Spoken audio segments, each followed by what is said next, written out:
When I was in high school, my mom asked me to order a pizza for the family on a Friday night.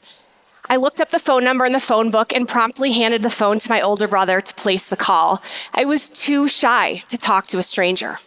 Fast forward to college at the University of Illinois, my first time away from my small town. I spent the first several weeks crying in my dorm room, too homesick to partake in early freshman partying. The one frat party I did attend was so disappointing, I wanted to trade in my books, abandon my major, and head back home to my small town. The confident behaviors I needed to pursue this dream were not yet available. And when I looked around at the confident students walking around me around campus, heads held high, pursuing a dream that they had set out to achieve, I wanted that kind of confidence too. But my behaviors did not align with these confident attitudes. Crying in my dorm room, shying away from social engagement, not showing up for class because I was worried others were smarter than me, these were not going to lead me to achieve my goal, so what I knew is that I needed to change. Research tells us that in order to get people to change, you need to not start with the attitudes, but with the behaviors associated with those attitudes. When people can see themselves behaving differently, they then begin to act differently. So the questions for me were, who am I? Who do I want to become? And how does this person I want to become behave? The answers were that I wanted a successful career, one that meant something, allowed me to contribute. And for me, that was defined as a career as a sports executive. In order to achieve this goal, I needed to begin to act more confidently. And I did. Because 13 years later, I became the first female general manager of a Triple-A baseball team in nearly 20 years. Thank you.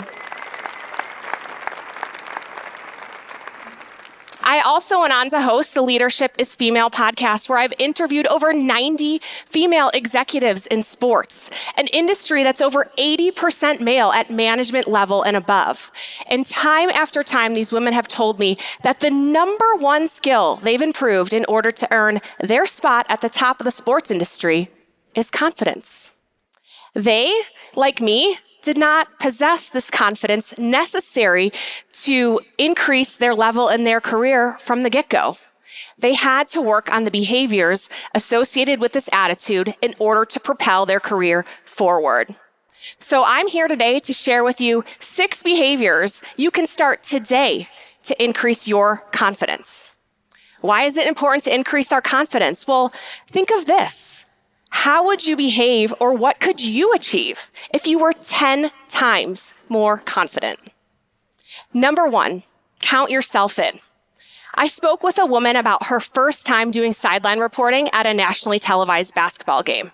She was shaking in her heels, standing courtside, nerves overtaking her until she heard something familiar in her headset. We'll be on in 5, and 3, 2, 1, you're live.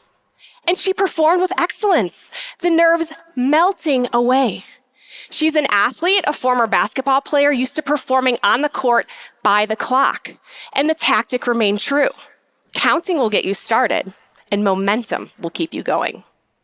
I have used this technique. I've had more uncomfortable conversations than I care to recall, but one I'll share with you today.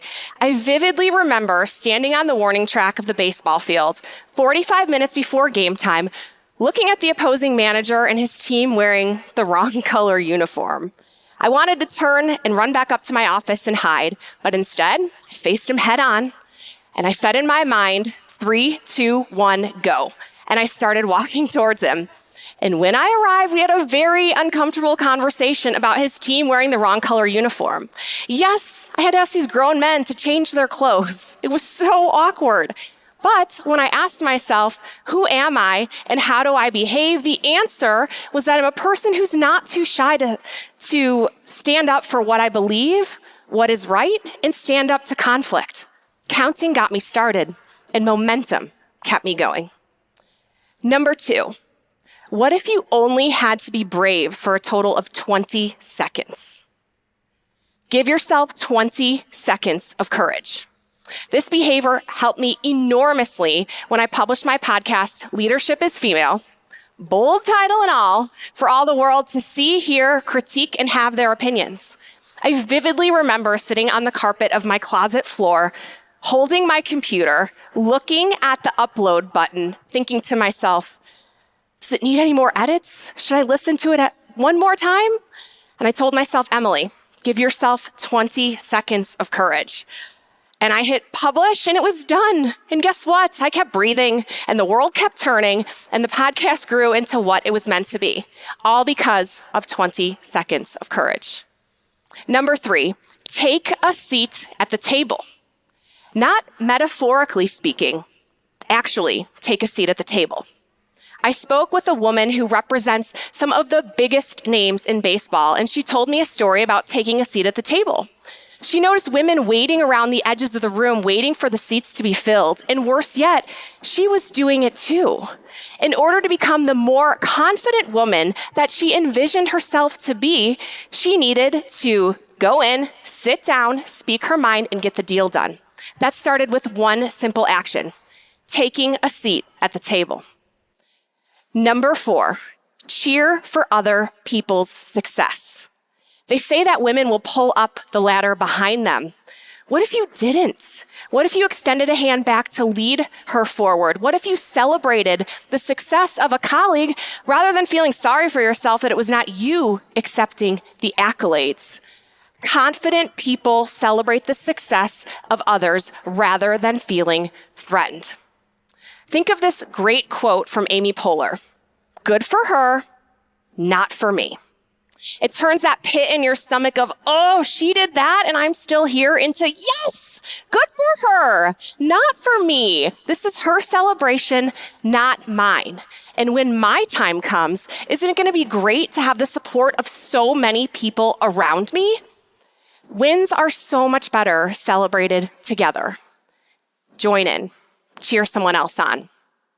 Here's number 4 in action. Recently, a woman was promoted to chief marketing officer of a major sports league.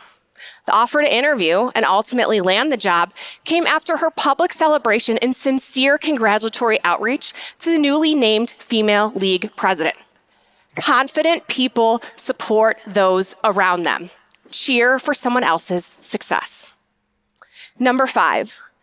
Bolster your confidence for a new activity through your already great performance in another. What are you really good at? What is easier today than it was 1 year ago? What is your most proud accomplishment? Answer those questions. Think about those answers. Those answers is where your confidence is born. Confidence is born in all we've already done and already achieved. Recently, a woman I interviewed on the Leadership is Female podcast was going after a big promotion at a top team. Before she went in to pitch her boss, she reviewed her current job description, made notes of her accolades in all areas mentioned, and then was prepared with the examples and the confidence of the success she had in the past. She got the promotion. Use your prior success to propel yourself forward. And number 6, celebrate constantly. How often do we reach our goals and then just immediately move on?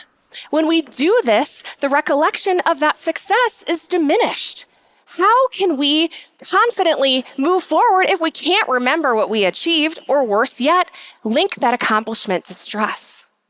Find ways to celebrate that are meaningful to you, like creating a highlight reel in your cell phone of your most proud accomplishments.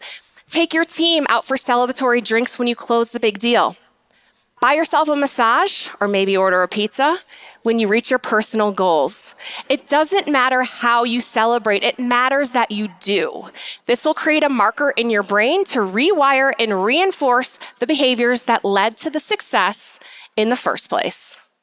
I've come a long way from the girl who couldn't order a pizza to the woman who became GM of a minor league baseball team, started a podcast, and delivered a TEDx talk. All because I made the decision to become a more confident person. And I hope you do too, because how many runs could you score if you were 10 times more confident? Thank you.